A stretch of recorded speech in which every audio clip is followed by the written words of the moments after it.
Good afternoon to everybody. That's my turn for presentation.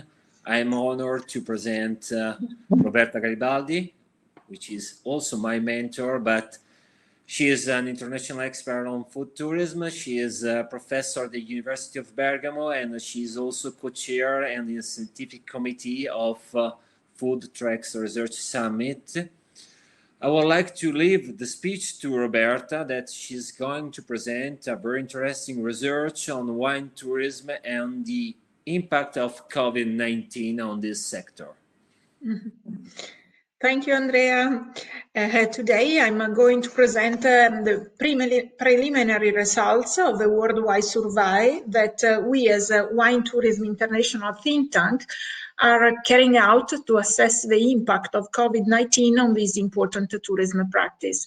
The think tank was established in April 2020 with the purpose of achieving a better understanding of wine tourism and activating specific actions to properly face the new challenges in this new scenario. The survey is being distributed in the most important wine destination in the world, namely Italy, France, Spain, Portugal, Chile, Argentina, and South Africa, Mexico, and Brazil. I would like to thank all the experts that worked in this that are working in these countries that help us to collect these data. Then here is the situation. Now we have a very good number of responses from Italy and from Spain, and then we can have a good comparison between these two countries, but we are still collecting the data, and so we can have a better understanding in next weeks. The majority of wineries are small sized, with 53% that produce annually less than 100,000 bottles. It must be argued that the panel comprises also medium and large production sites, making it reliable in terms of representativeness and results. As concerned their attractiveness, more than half, 58%, welcome 5,000 or less visitors in 2019, and there were mainly domestic. Only Italy has a larger percentage of international tourists. The survey was certainly an opportunity to identify the most offered experiences by wineries in various countries. Guided visits and tastings rank first and second in the top 10 experiences, but it can be noticed that a large number of producers are currently offering events and co-creative activities, such as the Harvest for Tourists, testifying the increasing attractiveness of these proposals. And the events change the characteristic, and we saw events for small groups instead of big events that we had in the past. Moving to changes before and after the pandemic, events experienced a decrease, as well as other activities, visits, tasting, tours that require a number of workers. Actually, in fact, we notice that the number of employees involved in the provision of tourism services has decreased from an average of 5.8 to 4. And this was a direct effect on the financial losses caused by COVID-19. And I can give an information related to what happened in July and August in Italy. Some of the wineries said, oh, it was really a pity because we had a real boom and a very important numbers of visitors that went into the wineries, especially on August and the beginning of September. And so at the end, the people that were working were really full of work. The outdoor activities such as picnics and tasting in the vineyards has grown, although visits and tasting remain the most popular. Let's go further and see distribution channels. Today, the majority of tourism services are booked offline. These channels account for 62%, while online 25%. However, producers agree that they are important tools to further develop in the future, as we can see in next slides. Direct channels represent 60% of the total sales, while only 22% come from intermediaries, such as tour operators and hotels. How they deal with financial losses. Online sales and home delivery are the most common and have largely grown. This happens especially in Spain, while a lower number of Italian producers adopted these solutions. Among the other, 32% created virtual wine tasting, and 27% offered gift card for future online visits. As concerns the wine clubs, they are valuable marketing tools that surely help the growth of the home delivery. The main target is the local public. In the Italian context, these clubs were less common compared to other wine countries, such as United States, but they are now growing in number as their adoption stimulates a more emphasis on local sales that are quite ignored in the past years here in Europe, instead of national and international markets. 59% of the wineries are aware that COVID-19 was a perfect storm, and the wine tourism industry will not be the same, although they will be able to return to business as before. Investments are required, as declared by 56% of respondents, and therefore is crucial for a better future to change perspectives, to innovate, and to develop a new vision. For 32%, this crisis will mean a reduction of tourist activities. We have already noticed that the provision of some activities was negatively affected. Luckily, only 5% are considering abandoning tourism and 5% to close. Giving details about countries, in Spain, a larger number of wineries are now thinking about the possibility to abandon or close, while in Italy, the situation appears less critical. Here you can see the data. Wineries are aware of the strategies for recovery that during these months the institution discuss. I personally like the fact that incorporating local culture in the wine here, sorry. I don't know if you see, I can do in this way. Okay, here you can see. I really love that incorporate local culture. We can see in the first place, and 82% of wineries think that it is a good way for innovation in wine tourism.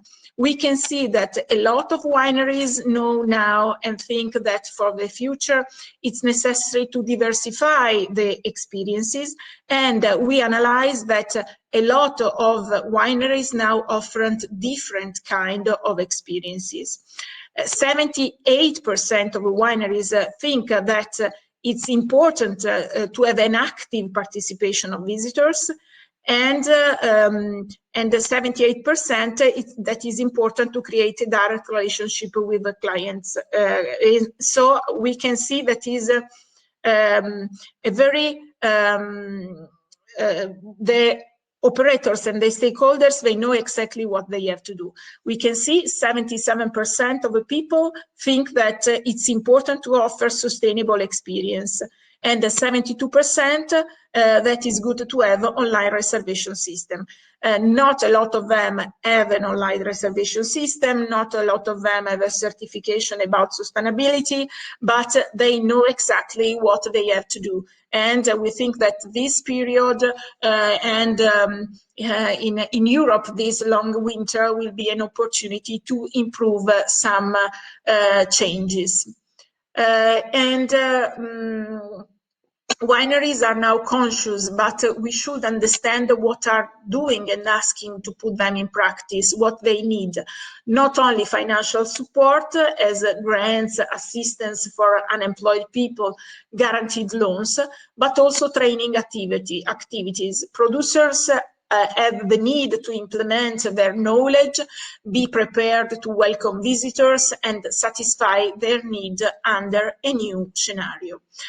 My final remarks, to redefine the tourism product, I think it's crucial to optimize all the data collection process, both from effective visitors and potential ones, both online and offline visitors on websites and social media. Being able to track these users and store their contacts in online booking portals to plan creative and efficient services with a specific offer for each target. I believe that the future is going to be less about generic offers and more about products that are able to communicate a strong and distinctive positioning on the market from companies. New technologies can be crucial in this process, creating products and services, but also to bring them to a wider public. Balance between technology and human touch will also be the key. Thank you.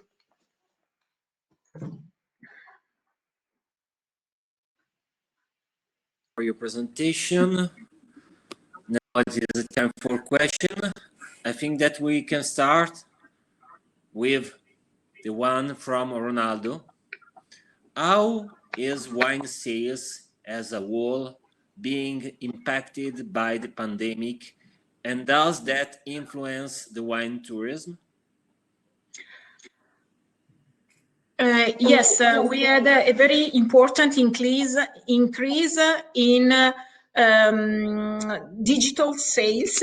We had a problem in general in sales of wine for the problem of HoReCa and of restaurants and so on. And so the wineries that were that have a large number of the production sold to restaurants and so on had some problems. The wineries instead that had a lot of direct sales had less problems. And we saw that the wineries that started to be very present on the web with direct sales had a very good number of, had an increase of sales during COVID. And so more and more wineries are now are starting to sell directly from the website. And this is the first big effect of COVID on wineries. And so the second big effect that we had is the increase of digital tastings. And so we analyze I didn't present here the data, but we did a research analyzing the digital tastings from Argentina from Australia to United States. And so we try to compare the data and we analyze all the different tools that the winery started to use. Someone used Instagram stories, someone used Zoom, someone used all of the, which were the most important to use tool to connect, to speak with the people, and what were the content. And so people, in the owner of the winery, the people who make the wine, and so we have special guests and so on. And we saw at the beginning, we saw that big companies that did this in the past did some fantastic work. If we analyze Italy, a lot of wineries started to do digital tasting during the COVID. And so at the beginning, there were some problems related to connectivity, and perhaps something that was done for the first time. And so we had some, the wineries were not so professional, but week after week, we had a better quality. And I think that the digital tasting will be something interesting for the future, and because not as a substitution, surely, of the visit, but and help to bring more people in the future in the wineries. Yesterday I was in a conference because we had, in these 3 days, we had the most important fair relating to tourism in Italy, and I had a public speech with this, and I was with the director of Lonely Planet magazine.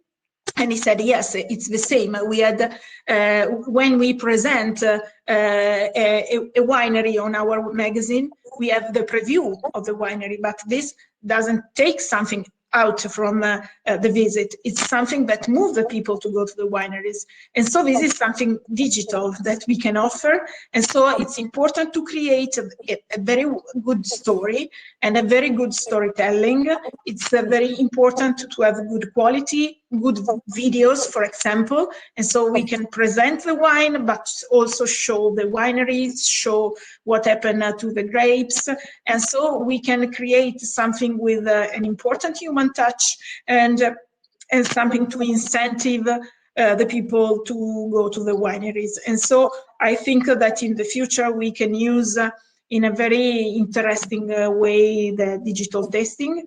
And we saw in this period an increasing number of people using QR code, for example, because a lot of restaurants use QR code for the menu by now.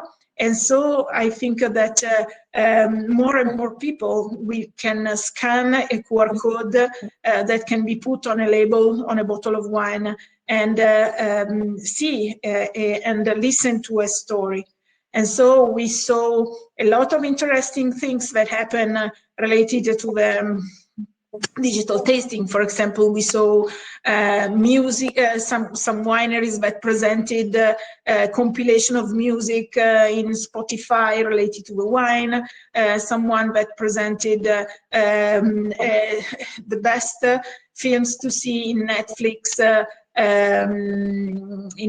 with that wines and so on. And so we had creativity and the possibility to see very interesting things. In some cases, we had digital tasting related to Alexa and Google Home and so on. I think that is a great word that could be happen, that could be open, that we can find in the future for marketing for wine tourism.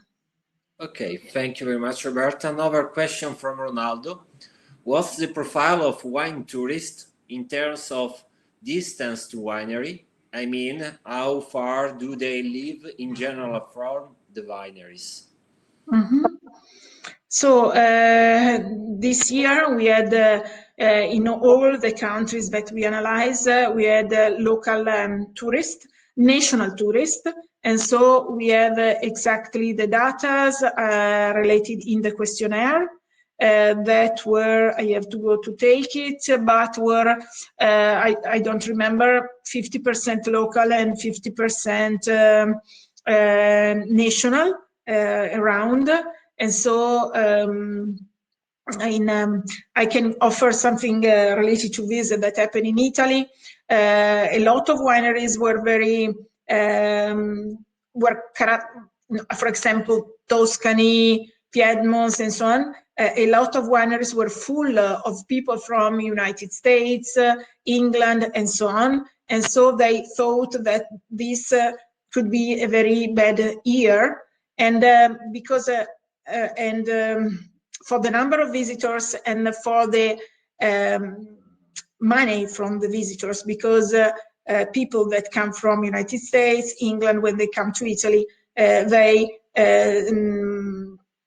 spend more money to buy food and wine to bring them directly to their country. Instead, this doesn't happen. We had an increasing number of visitors in the wineries because we all in the sector proposed eno-tourism as a great solution, because it was possible to live to have experience in the vineyards, in open spaces, and to be reconnected with the nature after the lockdown. And so a lot of people love this. And so we had a very good number of Italians that went to have wine tourism in Italy. And I have to say that we had a new rules, a new laws here in Italy, and now it's possible to have, for example, touristic harvest. And so we have a lot of people that were doing this now in September too. And so we had a very good month. Now we have a problem because it's very cold in Italy, and we are at the middle of October, but it seems to be in January, because it's very, very cold. And this created a problem for this month, because, for example, last year we had a fantastic October, and till the middle of November were possible to go around to visit the country yard and the cities, but now it's very cold. And so this created an increasing number of COVID and an increasing,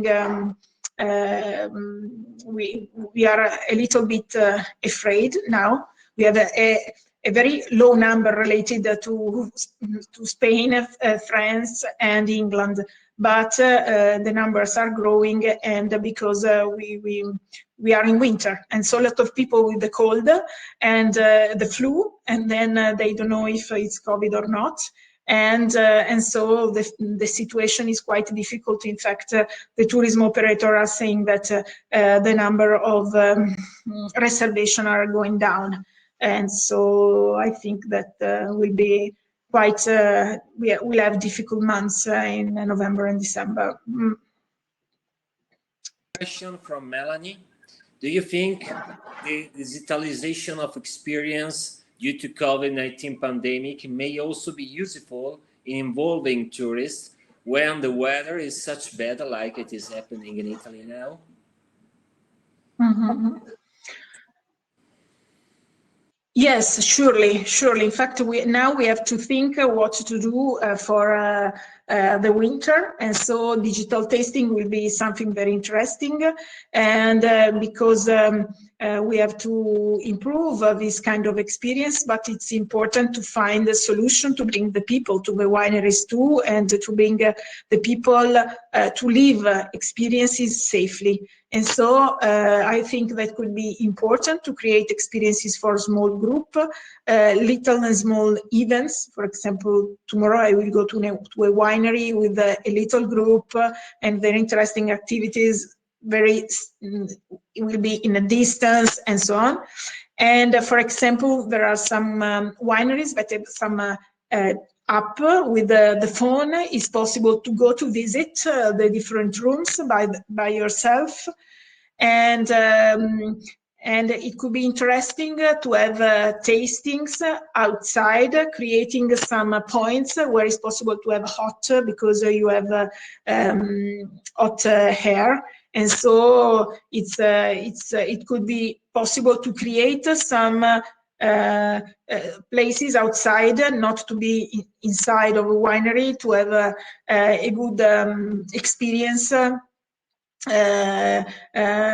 without having so cold. And so I think it's important to create this kind of solution, because yes, I think from marketing point of view, it's good to have digital experiences, but it's not possible that we don't have for the sector, for the tourism operators, not to have tourism experiences for a lot of months, because if this happens, we'll have a very large number of activities that will close. And so we have to think to what we can offer in next months, so that the people can live safely and they can enjoy and be safe at the same time. And so I think it's very important to think and to create that it's important to create some think tank related to this, and it's important to give some help to the sector to improve these solutions. Roberta. Also, Melanie, thank you so much. I think that, I don't know if we have some time with other question, or we are at the end of the session. Yes, we are 26 minutes, and so I think that we have to go into the next section. Okay, that's fine. Okay. Thank you very much, Roberta. Thank you. To all participants. See you in a couple of minutes. Bye. Thank you. Bye.